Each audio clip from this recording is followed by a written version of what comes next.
Okay, guys, before I get started on this review, there is one thing in the review that I left out that I cannot believe that I left out, and it's the Hall of Fame. We got all the people in the Hall of Fame now, and the latest inductee now is Mr. T, which I highly agree on. The guy really deserved to be in there, better than Drew Carey. I mean, seriously, I think they should kick Drew Carey out. Oh, they should have kicked him out a long time ago. But it's nice to see Dr. T in there with Paul Bearer, with Lita, with Mr. Cologne, with Jake the Snake Roberts, and the Ultimate Warrior. This is going to be a really great Hall of Fame, and I can't wait to watch it. But now, let's get started on my review.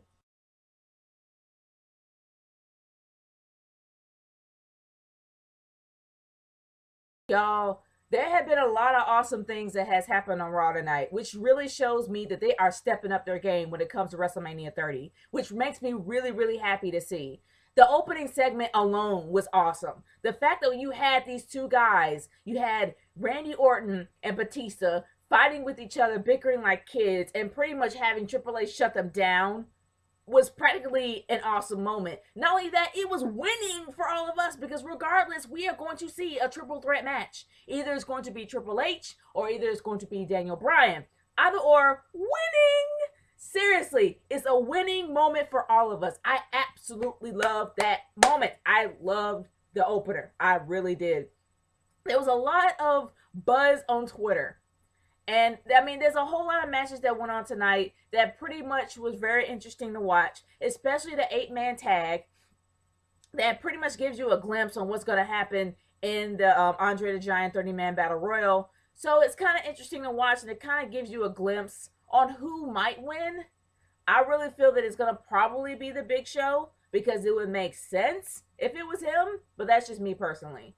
But honestly, guys, there's so many things that has happened tonight. Seriously, and I'm gonna talk about the divas. I don't usually talk about them towards a little bit into my review, but I'm gonna get started talking to them. It was awesome to see Naomi rocking the eye patch. That chick is hardcore. The fact that you got a busted eye socket, you come out there with a freaking eye patch and fight. More power to you. Please make it a triple threat match or something with her going against AJ Lee for the Divas title. Because let's face it, AJ Lee, all she has is the Black Widow. If you can break the Black Widow, you can break her. And the one person I think that can break her is Naomi. Her and Nikki Bella and Natalya, fatal 4-way for the Divas title. Make it happen. Book it. Make it happen. I was so excited to see her in the ring, seriously. And speaking of Nikki Bella, I think it was kind of low for not only, I mean, Bray Wyatt I can get because Bray Wyatt is a heel making jabs at Cena. But Cena making jabs at Nikki was wrong. I'm sorry. For those that have watched Total Divas, we all know that John Cena will literally cringe at the thought of the M word, and I mean marriage. He pretty much gave Nikki the business for every time she even mentions the word. He's gonna talk about an old married couple, and honestly, in my opinion, he was really suddenly like maybe indirectly making jabs at Nikki, and they did not talk about it at all that night. We're probably gonna see it on Total Divas. The fact that he really made jabs at her, as well as Bray Wyatt, which literally became trending on Twitter, plastic girlfriend, was wrong. It was wrong. I mean, yeah, I understand Bray. Don't get me wrong. Bray is a true heel, but Cena, I don't. My guess is that they're not together anymore, and they really shouldn't be after that moment. Good night. That was horrible on both sides. On both sides, and she had to go out there on commentary. That had to be humiliating for her. I hope they aren't. I mean, I like them to be together. I like them to be a great couple, but honestly, I mean, I think they're a great couple, but honestly, that was a low blow for Cena. Low blow for Cena. But let's move on from there.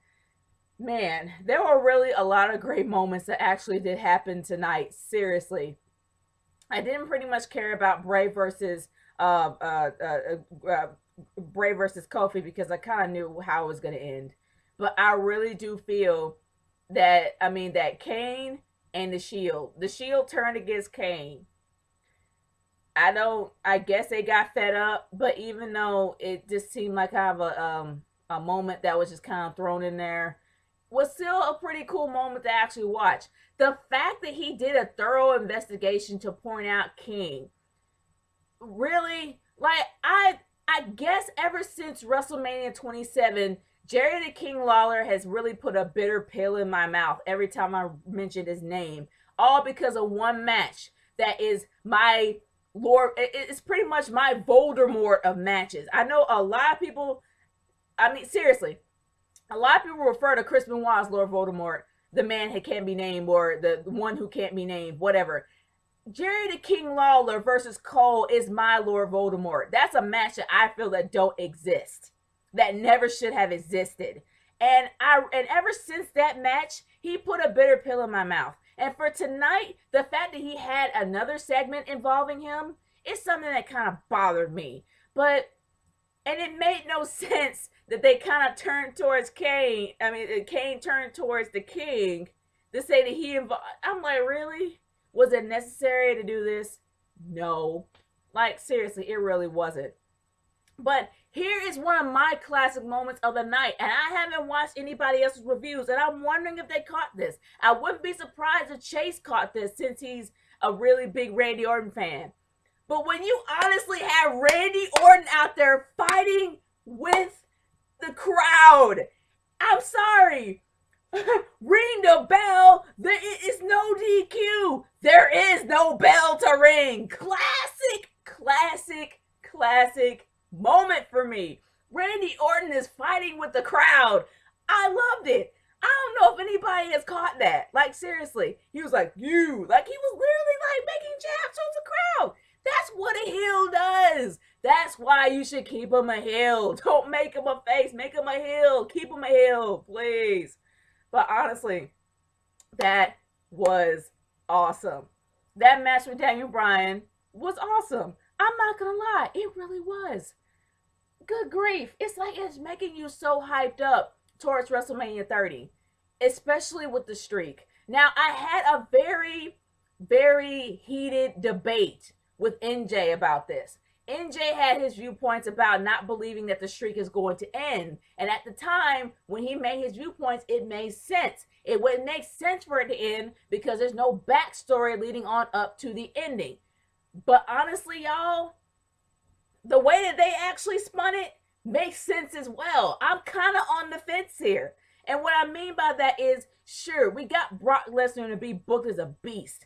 But then WrestleMania 27 always goes in my mind as one of the best streak matches I've ever watched live.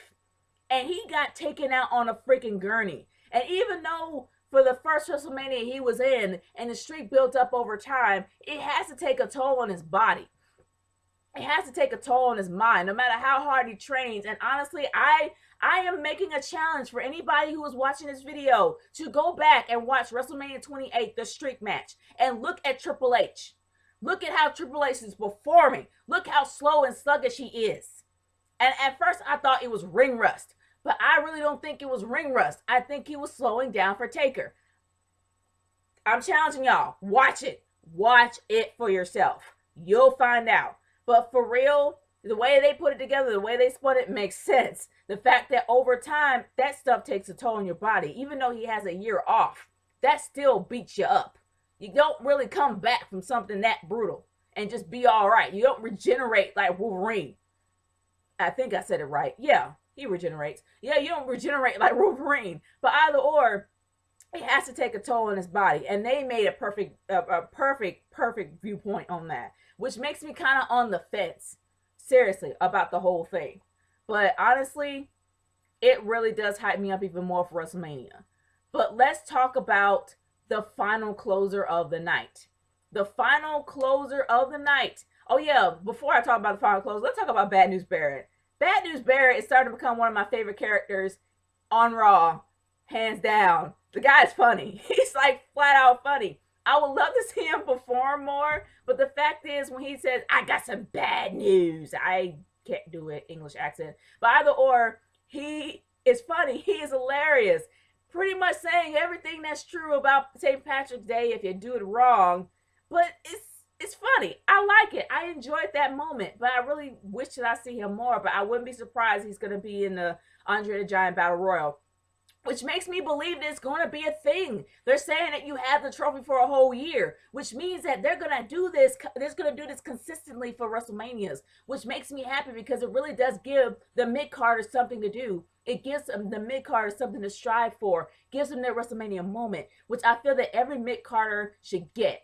And I'm really happy that they're making this a thing. And I hope that they don't discontinue it like they did with Money in the Bank. They've already killed that, which means I don't think it's going to be a pay-per-view anymore. But either or, I really do. I'm really kind of pumped about it. I'm really happy about it. And I'm really happy they're continuing this. But anyway, let's move on to the final event of the night, the final segment of the night.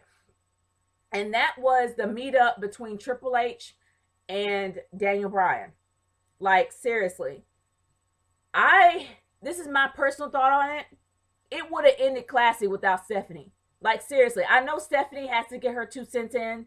But as much as I love Stephanie, she shouldn't have been in that segment at all. It was irrelevant for her to be there. It would have ended on a classy note. Because Triple H is the type of dude that will face you eye to eye like a man. He did the same thing with CM Punk. He did the same thing with Taker. He did the same thing with every opponent he has been with when he wasn't the Cerebral Assassin.